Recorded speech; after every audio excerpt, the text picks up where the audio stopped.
all for tuning in to our session today. As Melinda said, my name is Amanda Townsend. I'll be moderating today's panel on envisioning a better future of work, where we're going to dive into the experiences of these two awesome leaders we have here through their leadership lens on how we've all been navigating through these challenging times and what we can expect to see in the employee experience space in the future. So as I said, I'm calling in from Oakland, California today. I'm the VP of People, Global People Operations at Fivetran, which is an international SaaS company in the big data space. And we're based here in Oakland and have offices around the world. I'm really excited. This is my third year speaking at Tech Inclusion this year, and really happy to be here with you all today. So I'd love to hand it off to both of our incredible panelists who we have here. If you both can introduce yourselves, tell us your name, role, company, and what inclusion means to you. Who would like to go first? Michael, you want to go first? Sure. Happy to go first. Hello, everybody. Very nice to be included in today's session. I'm Michael Urbina. I'm currently an executive talent partner at Box, where I also lead our diversity recruiting efforts at the executive level. Box has made a commitment to hiring more executives that are underrepresented, and that is something that, is coming to life through roles such as the one that I hold. So we're committed to making sure that we're upholding DEI and doing what we can at Box to make employees of all backgrounds feel that they can be their authentic selves. To answer the last question, so inclusion to me has really evolved over the years. And in the beginning, I thought it was just, oh, you feel like you belong. I equated inclusion and belonging together. And I think ever since I've stepped into this role, inclusion really has transcended and meant more in terms of other identities that we take into account besides just race and gender. I think from a diversity standpoint, we're doing a really good job of Box, at least in terms of, advocating for racial and gender equality. But I think in terms of inclusion, we really need to do more to encapsulate different identities, and then more importantly, the intersection of those identities and how they create unique experiences. So I think the company being able to understand and to create a community for people with these different intersections is what, for me, means equates inclusion. Beautifully said. Thank you. And Aliyah. So my name's Aliyah Edwards. I am a senior manager on the HR business partner team at Twilio. I think that was the majority of the shorter introduction. But inclusion for me, to Michael's point, I think is tied very much to how we show up and how comfortable we feel showing up to the workplace. It is really closely aligned to belonging. The differentiator for me is that the space actually doesn't cause you to second guess what it is that you're bringing. And so there's a welcoming of opinions and perspectives. And at the very least, there's respect for these different vantage points, even if they're not necessarily homogenous. Great. Thank you for that. I'm very happy to have you both here. So I'd like to pivot a little bit. As we all know, 2020 has been nothing short of challenging in a lot of different ways. So to kick things off, can you each give us an idea of how work has changed for you since COVID began? And maybe you could give us an example of a challenge that you've faced personally, either in your personal life or even in the workplace that you've had to overcome. Aliyah, would you like to start this one? Sure.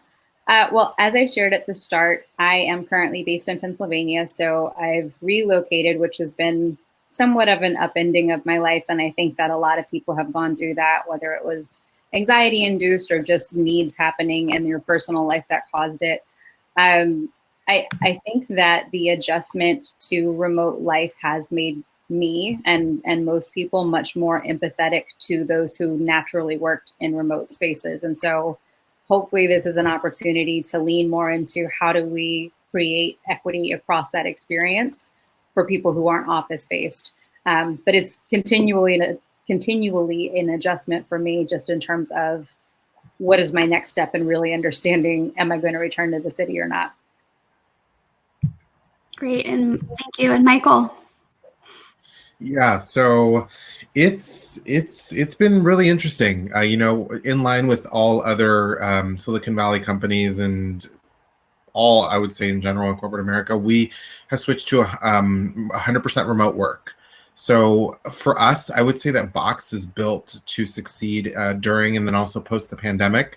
We're built to be a company that could be remote, and we're doing it case in point now being 8 months into the pandemic. So I think just in terms of the challenges that we've uniquely faced, it's been more so on the recruiting front. I do executive recruiting, and in terms of the work that we specifically do, we're hiring senior leadership. So it was a complete pivot for us to do 100% virtual interviews, because we were a company prior to the pandemic that led with in-person interviews, regardless of where this role is based. So if, for example, we had an Australia position open, we would eventually fly that leader to headquarters in Redwood City, California, to meet the CEO, meet the leadership team. So we've had to pivot, not just in terms of process with the recruiting itself, but also in terms of assessment. So we're making sure in our assessment processes that we are, assessing equitably and effectively, given that we're hiring senior leadership. So on the professional front, that's really what I've been focused on, and challenged on recently. On the personal front, I would say it's more so just the blurring of the line between the professional and the personal, because my desk is essentially at, as you can see from my background, it is in my room. So it's really taken a lot more conscious effort on my side to establish a boundary, such as I'm only going to work from 8 o'clock to 5. And at 5, I'm going to clock out. I'm going to go upstairs, spend time with my family, not answer work email. So I've had to be more intentional with that shift and between the personal and the professional because of COVID. Thank you for that. So what you just explained, Michael, a little bit about the equity piece and how you've had to shift your recruiting strategy into this remote working environment. I want to also kind of pivot again and just talk about how change is such a huge theme for a lot of companies this year. A lot of companies have had to adapt in extreme ways to accommodate all of the unique challenges that we've had to face in the last 6 months. And since we are at Tech Inclusion, I want to bring in the inclusion piece. What are some of the main inclusion challenges of remote working that you're seeing? Aliyah just talked about her being remote, and Michael, you've talked about having your office in your room. How do you feel companies should address those challenges, and what are some of the inclusion challenges that you're seeing at your companies right now?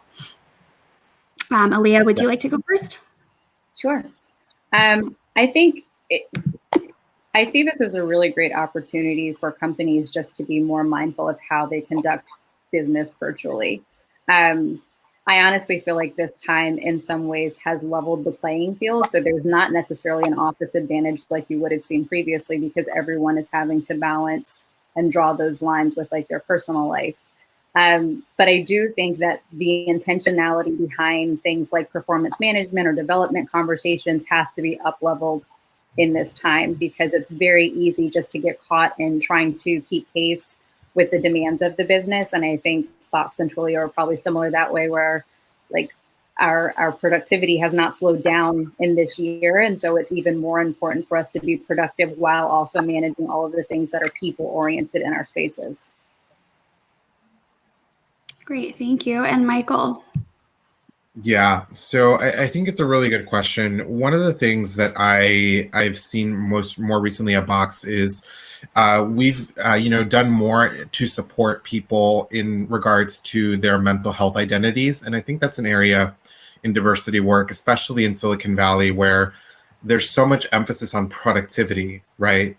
We need to focus more on mental health, and I really do think that that is something that Box is tackling tremendously well in terms of resources that we're giving to people.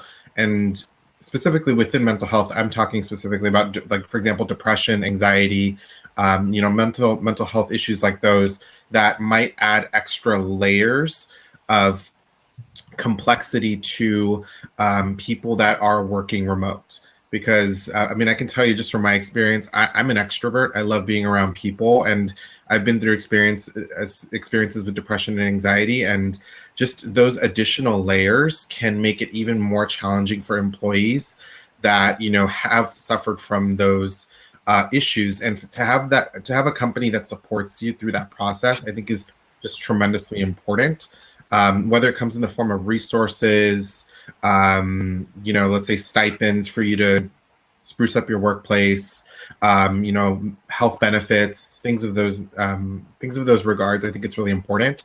And I think in terms of, you know, how we should address those challenges, I think that we should really, as you know, we were just discussing, really continue to push the envelope in terms of what, how inclusion manifests in the form of, you know, processes and, you know, goals that we're setting on our OKRs and things that we want to actually accomplish in terms of the people in HR space. Because the reality is, like, you know, this pandemic is not going to go anywhere anytime soon. It's going to really transform the future of work and usher in a new era. So I think that we should be ready for whatever that model looks like, with some companies potentially moving to hybrid or maybe all remote, as we're seeing more companies come out with those you know, work from anywhere initiatives. Thank you for sharing your experience, Michael. I know that at 5Tran, we actually just came out of our second 3-day weekend that we spontaneously offered to our employees. We decided to observe Global Mental Health Awareness Day, which was this past Saturday, and we gave everyone Friday off because we do know that remote work is definitely perpetuates burnout. And if you aren't great about setting those boundaries for yourself, it can be a serious problem. And we continually send out pulse surveys to our employees to make sure that, you know, we know how they're feeling about remote work. And, you know, we actually did a virtual wellness week for our staff a few months ago that was really great. And we brought in guest speakers and taught yoga classes virtually, had some mindfulness classes. And so I think some of these things will end up being practices that we do every year going forward. And so I'd love also to hear about how your companies have been getting really creative with employee engagement. Have you seen anything that's any fun activities or things that your teams are doing to keep up morale and keep up motivation and engagement with other employees? Either of you, Michael, do you have something to share here? Yeah, of course. So I would say that the most overt change, which I'm very happy to see, is that our all hands presentations, our virtual lunches have shifted to now more of a global approach. A lot of companies, you know, of course, have offices all throughout the world. And, you know, with Box, you know, we're based in Redwood City. And oftentimes, this might just be because I myself was based out of that office, but oftentimes the programming was very centric around headquarters, and it felt like other companies were kind of dialing in. And now that we're all remote, I feel like those barriers have dropped. And now, you know, all these other offices, employees that work at Box around the world can, you know, essentially take part and have equal, you know, participation in, you know, these company-wide events. So I'm really happy to see that personally. And I mean, we've been creative, you know, echoing your point as well. We've done mental health days, company-wide day offs, which has been just tremendously helpful. And, you know, I think alongside that, you know, the recruiting in the HR team has done a really good job of, you know, having, like, you know, virtual trivia nights, Airbnb experiences, you know, really doing a lot to, you know, make sure that employees feel included. So I'm very happy with what we're doing so far, and, you know, looking forward to what's next. Great. Thank you, Michael. And Aliyah, what about your company? So I think from just a high level perspective, one thing that we introduced early on were alternative work schedules. And that, I think, was really beneficial, especially to people who had care responsibilities of some sort. Mental health days are not necessarily a mandated practice, but highly encouraged. And because in the US we do have unlimited PTO, we've tried to really ramp up the messaging around just taking time when you need it. Some other practices that I've seen that I think are beneficial and also help people to take time away from just the day-to-day monotony of work are things like culture jams. So we have them periodically in different functions where they can actually just come, and it's like a much broader team building exercise. But we definitely have wanted to empower our ERGs, and I should have shared this earlier, but as one of the leads for the Blaxploians, the ERGs have also launched a ton of just like really great initiatives, especially during their cultural heritage months. Today, I went to a flower arrangement course done by the Filipinos. So it's really cool to see these things happening. And I think it's important to take time and build space in just to allow people to be human. So there's a ton of empathy that I think we might have had it before, but it's much more intentional now in terms of recognizing like kids, dogs, whomever are going to walk in periodically, and you just roll with it. Those are awesome initiatives. I love that. Flower arrangement course sounds really interesting. I love events like Tech Inclusion because it serves as an idea exchange for many people in this industry, especially who work in the people space, just to share thoughts on how to improve diversity and inclusion inside their organizations. What are some of the D&I initiatives your companies are rolling out that you're excited about? And also if you can talk about any of the initiatives and how they've changed or expanded due to the Black Lives Matter movement. Michael, would you like to go first on this one? Sure, happy to. So I'm just honestly very proud of, the work that's been done at Box as it pertains to diversity, equity, and inclusion. We're doing a lot, and it started specifically with executive recruiting. That was where diversity recruiting was essentially born. And since then, I'm very happy to share that, we are now taking essentially a company-wide approach towards diversity recruiting. And we're doing things that, I'll get a little specific. I'm very excited about four things that we're doing. The first thing is that we are making sure that in terms of the pipeline that we're bringing in, that we, are looking in every area that we can and challenging the existing profile of the executive that we're looking for so that we can essentially tap into new markets and find underrepresented talent. Because the reality is, if we look at the same 10 companies or the same however many, the representation there is not strong. So we really need to challenge what type of executive we're looking for and what this actual job spec is to be more inclusive of different profiles. And I think with COVID, one of the things that's helped us is that, as a company, in line with other companies as well, we are more open to remote executives now more than ever before. So that's the first piece, is having that, having a percentage of our pipeline being underrepresented. We really challenge ourselves with that. Second thing is having a certain number of executives from underrepresented backgrounds reaching a certain stage in the process, on-site one. And I know that some people refer to that as the Rooney Rule. We do that +1 and make sure that we have at least 2 executives that reach that stage, because we don't want to tokenize an executive by only having 1. So we really shoot for having at least 2 to be able to provide an equitable slate of candidates to the hiring manager. Third thing that we do is, on our side, we make sure that we have diverse interview panels. Because if we're bringing in a lot of executives from underrepresented backgrounds, and the interview panel is essentially people of one demographic, racially, gender, whichever, it's just not going to look good. So we really do our best to set it up for success. That would be the third thing. And then last but not least is, did we achieve a 2-week sourcing sprint for diversity at the onset of an executive search? And that one is something that I'm really proud of, because essentially what we've been able to do is carve out the first 2 to 3 weeks approximately of an actual search to only source and reach out to underrepresented executive talent. And what we're finding is it takes underrepresented talent longer to respond to recruiters. So this actually leads to equity in the process further down the line. So those are just 4 things that we're doing. And to answer the last question, our efforts have expanded tremendously at the company-wide level. as it pertains to the Black Lives Matter movement. One thing that I was watching religiously as, everything was going on is what company responses were looking like in light of George Floyd and, other events that, have come out in the media recently.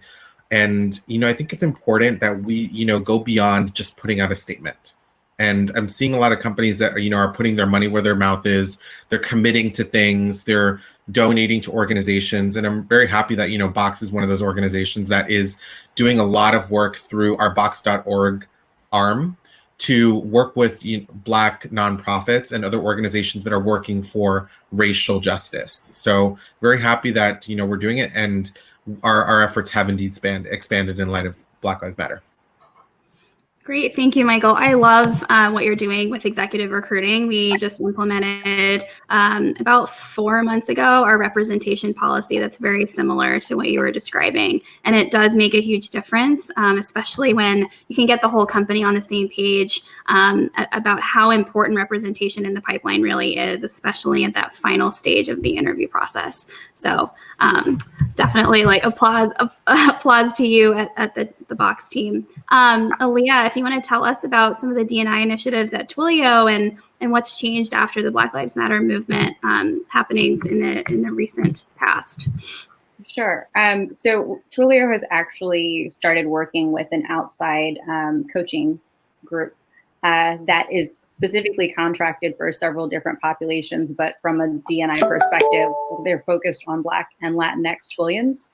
And so it's a 6-month engagement that will continue to iterate for different employees as they join, but really to help with just career development and having a personalized coach that helps you with any of your aspirations, whether they're within Twilio or outside of it.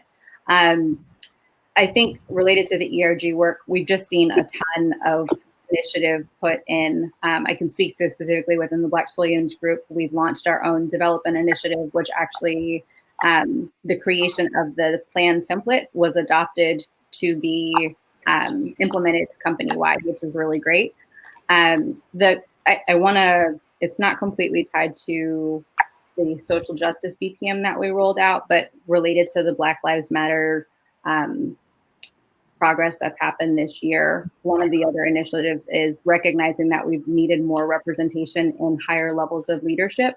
There's also an accelerated fellowship program specific to, again, Black and Latinx talent to really help those individuals move into mid-level management roles so that we're able to further cultivate diverse conversations in those spaces.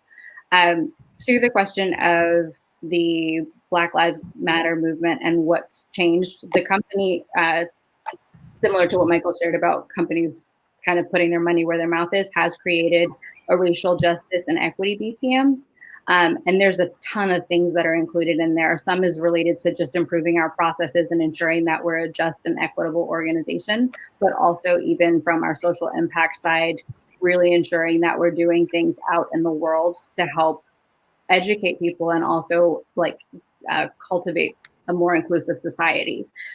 So it's really great to see that. And now with our new Chief Diversity, Inclusion and Belonging Officer in place, I think that we'll just see continued momentum in both of those spaces. Great. Thank you, Aliyah. So you touched on development, and my last question is around professional development. Tech inclusion has a lot of people in this audience today who are continually looking for ways to develop their own careers, and also who are looking for strategies to expand professional development programs inside of their organizations. And Aliyah, you've talked a little bit about this already, but how can leaders and organizations support career development for employees who are finding it difficult to advocate for themselves while working remotely during this time? Michael, do you have anything you'd like to share with this question? Yeah, I'll add one piece that I think is really important, especially for underrepresented talent. I think it's really important for organizations to have a very strong, robust career framework, because if it's built into the organization, as far as sharing with employees, what the career trajectory could look like if they decide to go the manager route, the IC route. Having specific tracks for, engineering, like, how does the promotion cycle look? I think it's really important to have these things in place and to have it really defined, because if you have this in place, it's something tangible that employees, especially underrepresented employees, can look at and reference in terms of where they're at, and then have really strong conversations with their managers about, what areas of development they need to focus on, what the areas of strength are, where the growth opportunities are. And I know that personally, I'll just speak to my experience. I think it's really helped to have something in place because, in recruiting, there's a lot of levels, right? You can go from, regular to senior. And, for me, I'm always curious, like, what happens after senior?